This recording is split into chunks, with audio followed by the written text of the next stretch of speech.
Hello people, what's up? I hope everyone is well and of course literally doing well.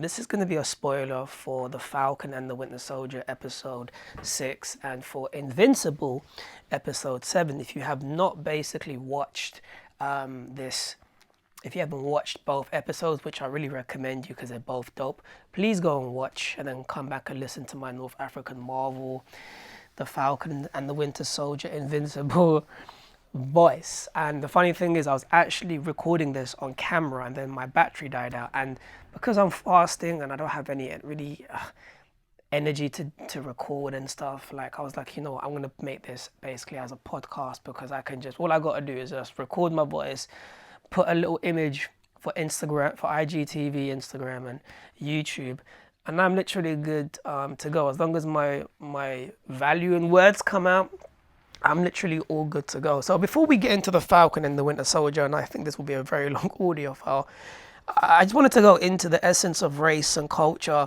which is what literally what has surrounded this particular series. And it's been amazing that the way Marvel have injected racism, culture, and real life events in regards to what's happened to the black community for hundreds of years and its current situation within, of course, the Falcon and the Winter Soldier. And if you're thinking, well, you know, why is Marvel doing this now? And you know, it's only a comic. Well, you have to look at it like this: Marvel have been introducing real life events for the last 80 years within their comic books. You know, you look at the first issue of Captain America, he's punching up Hitler, which is why basically when you think of Captain America, the first Avenger, the movie, he basically, when he was rescuing the guys from those in that Hydra camp, they said, "Who are you?" And he goes, "I'm Captain America." And they were like, "Huh?" He said, basically, you know, I punched up Adolf Hitler like 100 times. And that's a reference to the comics. So Marvel have always been that particular energy and brand to put real life events within the comics, within the movies, and now basically within the Falcon and the Winter Soldier. So I want to give you just a quick just my intake, and then we're going to go into the spoilers of episode 6. So when we saw Sam at the end of Avengers Endgame and Cap was like, "Yo man, it's basically yours," it was like, it feels like it's someone else. Everyone was like, okay, cool, he's the next Captain America. And it went quiet for a while, and then the show came about, right? And then even though when I was watching it, I never thought in a million years that he was actually going to be Captain America. I really didn't think he was going to be. I really thought it was going to be handed to somebody else, or he would just take the shield and then place it back in the government, or someone else would take it. I'd never thought in a million years Marvel would actually do a black Captain America. You know, you're thinking, but hold on a second, they gave us Luke Cage, Black Panther. Yeah, you know, that they are their own characters. But I never thought in a million years like we'd get a black Captain America, or like, who knows, even getting the black Iron Man and so forth. And I was like, okay, cool. It's obviously it's Marvel can do it because, you know, it also comes from the comic book. So this particular with the Falcon and the Winter Soldier, some of it is taken from Nick Spencer's run of Sam Wilson Captain America, or Captain America Sam Wilson, where of course Cap hands the shield down to Sam. Sam becomes the new Captain America, gets his new suit and goes on his way. So all that to basically say, from Cap giving Sam the shield at the end of Avengers Endgame, you know, we kind of find out the reason he doesn't pick up the shield is the fact of race. You know, him thinking, you know, how is it going to be, you know, a black man like me picking up the shield? And you know, even like the conversation he had with Isaiah when he goes, you know, they would never allow a black man to be Captain America. Or when Sam was training with Bucky, and Bucky says, you know, I didn't know, or I guess we didn't know what Steve was doing for the shield to be handed down to a black man. You know, and that's why Sam said, you know, that shield, it comes with a lot of history and so forth. And you know, like, is he the guy to take that mantle and make it his own? So the real life events of racism and race and culture was so embedded in this series. It was literally in your face. Like it was really, really, really, really like in your face. And the way that Marvel put it off, the way they gave it to you in your face, the politics of it all, the racism, the culture of it all, it really hit home with me, and I guess everyone of color, because everyone has gone through racism basically in one way, So I related to that because I've encountered racism throughout basically the world, but with me it's a thing of where I've persevered and pushed forward, which is what Sam said. He was like, what would be the point? All of the sacrifice for nothing. And he basically takes the mantle and becomes the Captain America, his Captain America, while respecting the culture of what Steve Rogers did within Captain America, but now taking that energy and molding it into basically what he sees as Captain America for this particular era. So he's the Captain America for this era. Steve Rogers was the Captain America for the previous era. And of course, Isaiah, what he went through had his particular, of course, era. So that being said, I enjoy the aspect of race and culture and the politics of it. And I always forget that, of course, with Captain America, it's always been a political comic. The movies have been political, which really makes me think, like, I'm not going to go into it today, but what is the politics and the energy of course, Captain America 4, which has been confirmed yesterday. Anthony Mackie, who plays Sam Wilson, who was the Falcon, is now the Black Captain America, which is quite interesting. And I really can't wait. And that movie's going to blow when it comes out. So it's going to be quite interesting to see what that movie is going to hold for the future of the MCU, and literally, of course, what it's going to push forward in regards to the aspects of race, color, heritage throughout the whole world. So I'm excited about that 100%. Now, moving on to, of course, episode 6, spoilers. So I really enjoyed the intro to this episode, the way like literally Sam just rode in through the glass windows with the shield. The suit was literally cool and on point. Really enjoyed it. And I was watching one guy today on TikTok, and he was giving a breakdown of the suit, and I was like, this is kind of cool. So when you look at Sam Wilson, when you look at his new Captain America suit, it's a homage to Cap's suit in Captain America Captain America the Winter Soldier, basically, where you see he has like the three stripes on one end, 3 straps on the other, and he's got a star in the middle. With Sam, he has 2 stripes on the left, 2 stripes on the right, and they're kind of pointing up, symbolic also, of course, of Sam's wings and so forth. So that was a pretty cool homage, and the suit was literally comic book accurate. Like, you couldn't get more accurate than that, and it was really cool, really nice. I was like, oh my gosh. And I got happy and excited because I have that issue basically of where Sam becomes, I have the whole run where basically where Sam becomes the new Black Captain America. So that issue is gone up in price because now it's a collectible, because it is what it is. So I'm happy to have that in my collection. But I really enjoyed watching that intro. I enjoyed watching him fight against that. Is he Algerian? The Algerian guy? Is he? I can't remember his guy. Is it the French guy? I'm actually from Algeria. No, he's Algerian because they mentioned he's Algerian in Civil War, right? Not in the Winter Soldier. So yeah. I think he's Algerian. That fight he had with him at the start was really cool, really nice. It's nice to see how Sam has really tweaked up his fighting skills and his style. I really digged it. Really enjoyed the helicopter scene. It was really well put together. The way that scene was shot, the way it was filmed. Really enjoyed his suaveness, his confidence, and the way how he pretty much threw the guy out the helicopter, which was like super nuts, man. And the woman took over.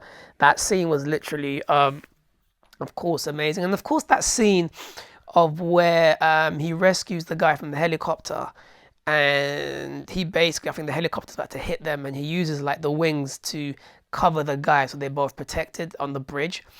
And it was amazing. It was really amazing because that was the scene, I believe that was the moment where people come out cheering, and there's two black guys, I believe, and one of them says, "Oh my gosh, it's the Falcon," and the guy's like, "No, no, no, it's the Black Captain America, or the Captain, yeah." I think it's Black Captain America or Captain America, and I was like, "Yeah." And that was pretty cool. Really enjoyed it. Of course, no surprise to Sharon Carter being the power broker.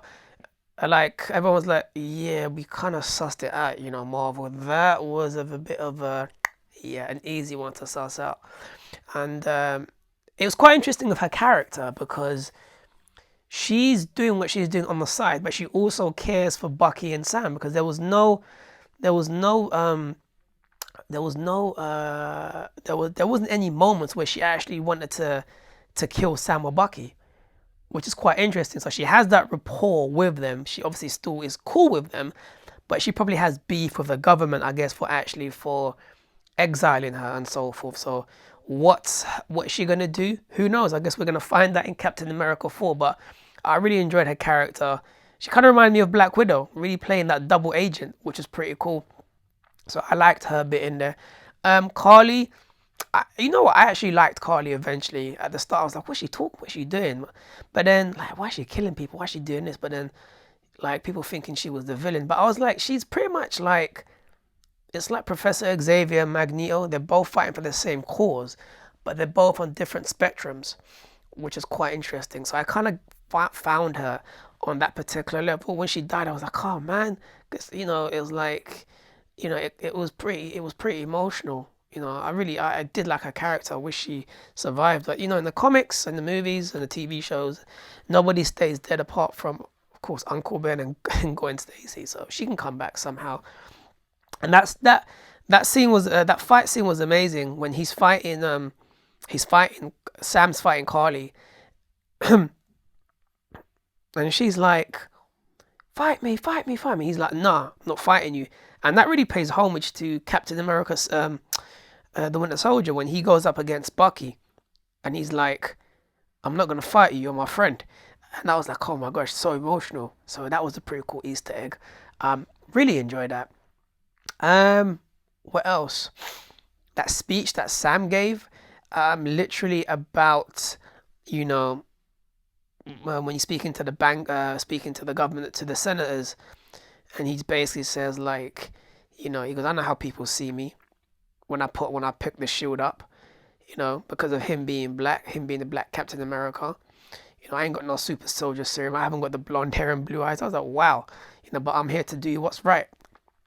And that was really amazing because that really hit home with every single person of color, especially within the black community. So it's nice to have that image now of that particular hero, a black hero within the MCU. And now that we're going to have pretty much Captain America 4 with him, it's really going to have a balanced and positive image of a black man within the world in that particular light that will really feed the black community and having a positive role model to look up to, especially the young black youths, and of course every single person else of color. So that was a pretty pinnacle and really amazing moment, which is why I'm hearing, I think also that DC are coming up with a black Superman. The problem is of that, DC haven't invested anything literally in Clark Kent. So for me, it's like, it doesn't matter if the next Superman is black, white, pink, grey, like aquamarine, whatever you want to call it. There hasn't been enough character investment as in Superman for people to care. For people to care in regards to giving us another Superman. But who knows? This new Superman they bring might be the Superman that actually moves the DCEU forward, that potentially might even get you invested more into Superman. But who knows? Hopefully, from what I can see and from what I'm hearing, it's not going to be a DCEU movie. I mean, it's not going to be within a DC universe. It's going to be like a separate movie, like the Joker and like the Batman, which is coming out. So, in regards to that particular element, I really loved it. And one of the most coolest moments is when he was speaking. Bucky was nodding his head, and he was like, "Yeah, that's Steve Rogers speaking, pretty much." Like really keeping it true to the bone. And what was quite interesting also was we saw John Walker just like nodding his head because he says, like when Sam said, "I don't want to pick this thing up. People are gonna judge me," and so forth. And then you saw what's his name? John Walker. He kind of put his head down because he realized that now he's killed this particular guy. He can never be Captain America because he's killed. That's something that he can never come from. So he's like, now I've got the super soldier serum. I've got the skills. I have to become my own man. I have to become my own hero. Yes, I'm going to embody the essence of Steve Rogers and what he's pretty much done, but I'm going to make it my own, just like, of course, Sam did. So no one knows what's really going to happen to, of course, John Walker. But, we did see that particular scene of where, was it Val? She said to him, when things get weird, we're going to call upon you, US agent. So it looks like he's going to be doing as pretty much secret missions for whatever part of the government he's actually working for. So could there be a season 1 of the US agent? Possibly there could be, or even a movie.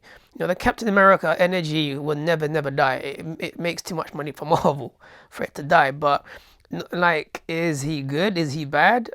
It just looks like, for me, from what I'm seeing in this series, like he just got caught up in the moment, and literally he paid for his mistakes, and now he's pretty much doing what he basically wanted to do when he put on that Captain America suit, is literally defending the world. So I look at it as he's pretty much been redeemed, because he's been discharged from the army and whatnot. He's been stripped from everything, but he never actually went to jail. And through the conversation that he heard Sam saying about, when I pick up this shield, I know what people are going to think about me. He's realized and recalibrated. Now he's moving forward with his life and actually becoming the US agent. So, people are speculating, saying, will Captain America 4 be him versus John Walker? Nah, I don't see that happening. There might be maybe a little bit of tension, but I don't see that. It'd be cool to actually see them working together, him, Bucky, and Sam. I think they make a great team, regardless of how Bucky just does not like John Walker. So that was pretty much a very cool moment. Of course, the hero of the show was literally Baron Zemo. He killed the Skull Smashers. I forgot their name now. Well, he didn't kill them. His butler did. I was like, oh man, they're escaping. And then all of a sudden, boom, it blew up. They died. And then we saw the butler literally in the car just chilling. Baron Zemo heard the good news on the raft. Where he is right now. He just chilled back and was like, yeah. And speaking of Baron Zemo, it's a thing of where he's actually become kind of good, right? Because as much as he hates the super soldier program, he said to Bucky, I'm not going to kill you, which is quite interesting. So he's got a rapport and a respect for Bucky and for Sam and for Steve Rogers, which is why when that conversation was happening about him killing Carly, Sam said to him, what about, they were saying basically, I think Zemo was saying everyone that pretty much takes a serum goes a bit wild and crazy, right? And then he was like, I think Sam said, yeah, no, what about, what's his name? What about Steve Rogers? And, Baron Zemo basically said, has there been another Steve Rogers? And exactly, there hasn't. He's one of a kind. So I look forward to seeing what Baron Zemo's future is within the MCU. The fact that he's not dead is a good thing. So, I wouldn't be surprised, right, if they have an Avengers movie starring, I don't know, Cap being, of course, Sam, Bucky being himself, Scarlet Witch, Baron Zemo, Shang-Chi. I can see those particular characters coming to be having a versatile team, just like in one of the new Avengers comics that came out many years ago, where Captain America, it was Sam Wilson was in there, Miss Marvel was in there, Lady Thor was there. Who else was there? Nova was there, and I think She-Hulk was there. I can't remember, but it looks like that, from what I can feel and see, that Marvel are pretty much going to go the way of possibly having a versatile Avengers team. but they're gonna bring the old school Avengers back because it makes too much money for them. Like Cap and Iron Man make too much money for them to be gone. So overall, I mean, the show was really well put together. This episode was well put together. The twists was pretty cool. I mean, I didn't expect to really see John Walker literally like working with Sam and Bucky after they snapped his arm, but he must have thought, okay, cool, I was a bit out of order, I'm sorry. I don't know.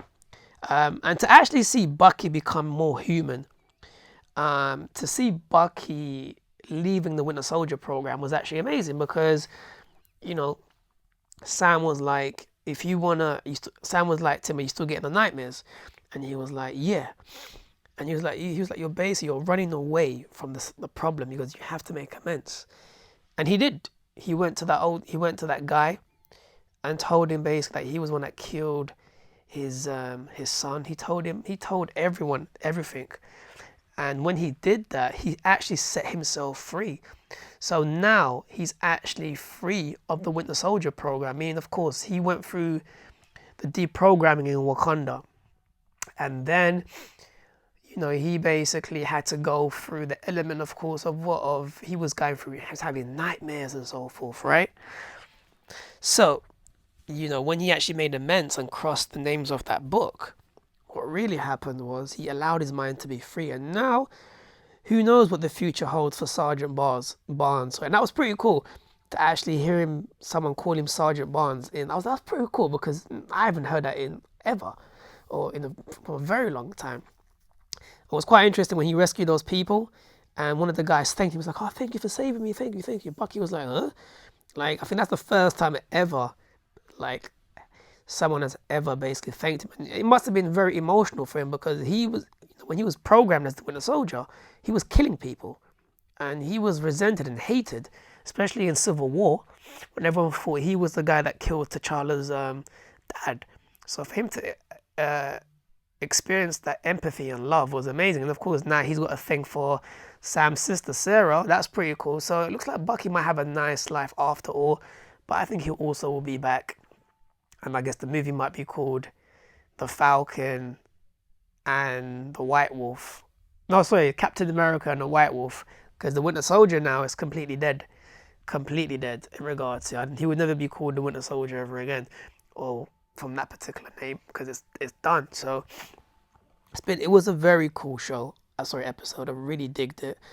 He looked so cool and fly in that suit. And what was really interesting, it just looked nice. It looked colourful.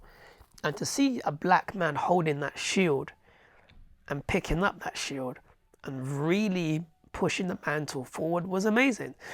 And what was really emotional and amazing was at the end when Sam goes to Isaiah, you're clean up, man, I'm going to take you somewhere. Takes him to the museum. And he shows him basically what? He shows him that he's restored his history. He's restored basically his identity, his culture, and what he went through and what he'd done. So he hasn't been erased. Because remember that scene, that moment where, you know, Isaiah says to Sam, you know, they will never allow a black person to be Captain America. And then he also says, I think before that he says, they erased me out of history, but they've been doing that for over 500 years. So you can imagine that moment was very amazing because, you know, you're getting him being as a black man, he's actually getting his heritage and his history rewritten back to what it is. You know, we all know that black history has been just pretty much ripped apart.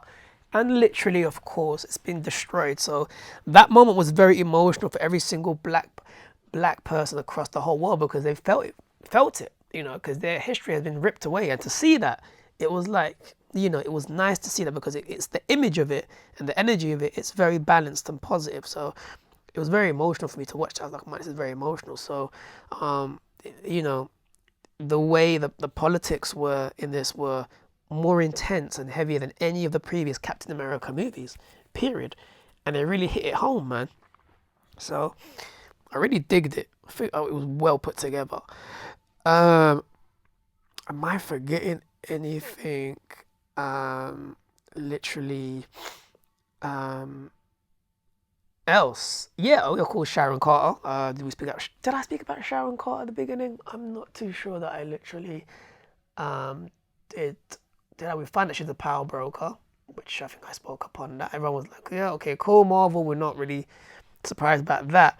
But what's quite interesting at the end, she gets pardoned. She leaves. She gets her old job back, and she calls someone on the phone. And she's like, yeah, no, we don't have access to the super soldier, but basically, we got access to the government. So what's quite interesting is who is she talking to, number one? Because in the comics, the power brokers, there's two of them, which is quite interesting. So who is the other power broker? And that's something that I think that will be explained in the next Captain America movie. But as much as people think that she's the villain, I just think I don't know what she's doing, what she's building. It looks like she's building her own government, her own agency. I don't know. But she's not evil, man, because she's not. The fact that she's cool with Sam and Bucky means there's a rapport. There's something that's made her tick and flip to the other side. So it's quite interesting to see what's going to happen. But overall, I mean, it ended well. Sam became literally Captain America. Bucky pretty much removed himself from the Winter Soldier program, dealt with his demons, and moved literally forward. John Walker became the Captain America, or the US agent he always literally wanted to be. Baron Zemo got his wish and killed off the super soldiers with the help of his butler. The Captain America shield has gone to someone that's worthy of picking up the shield. So it kind of ended cool, apart from Carly dying, which was very emotional. But it really ended well. But I mean, like I said, I can go hours, but the fact that they dealt with race, with real life issues, and story told that within 6 episodes was amazing, and it kind of hit home with every single person, of color and literally not of color. Regardless if you're white, black, mixed race, Chinese, Asian, Arab, whatever you want to call it, Irish, I don't know, like everyone got something from this show because it's relating to what's happening in the real world. So I look forward to seeing Captain America 4. I was looking forward to a season 2, but now it's pretty much on the big screen.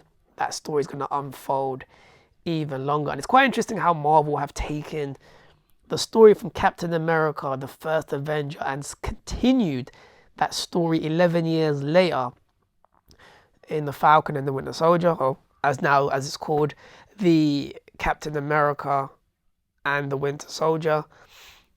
And now it's going to Captain America 4. So quite interesting, because it's still called, at the end of it, you saw the credits and you saw Captain America and the Winter Soldier, but now Bucky isn't the Winter Soldier.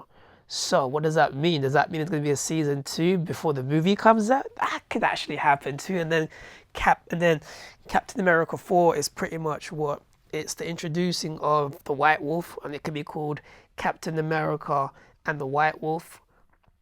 Who knows? So much to be said, so much to be told.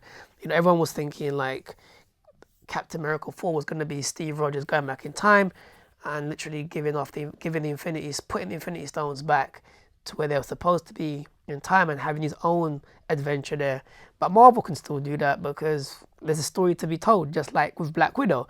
Black Widow kicks off after Civil War, when the Cap frees them from the raft. So there's always a story to be told, and they can tell that story of Captain America, which they will definitely do one day, and I look forward to it. Captain America 5 will be introduced somewhere, because like I said, these characters make too much money for Marvel to keep them down. One day we're gonna have all of the characters back, all the Avengers back. We're gonna have Scarlet Witch, we're gonna have Iron Man, we're gonna have Black Widow, we're gonna have Thor, Iron Man, the Hulk, Cap, Hawkeye, all of them back.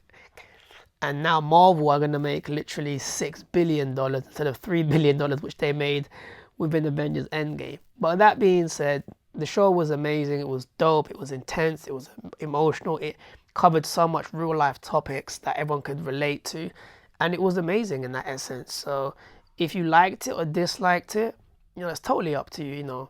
We all have our opinions, right? But the message will always be there for every single person to see. So I can't wait to see Sam Wilson back, basically, in Captain America 4. I can't wait to see the new ongoing Captain America comics, which there will be. And I'm going to collect the Sam Wilson's Funko Pop line was Captain America from the series. I really can't wait to pick that up because that's going to be worth a lot someday. It's a collector's edition. So, yeah, that's my thoughts on Captain America. Literally and the Winter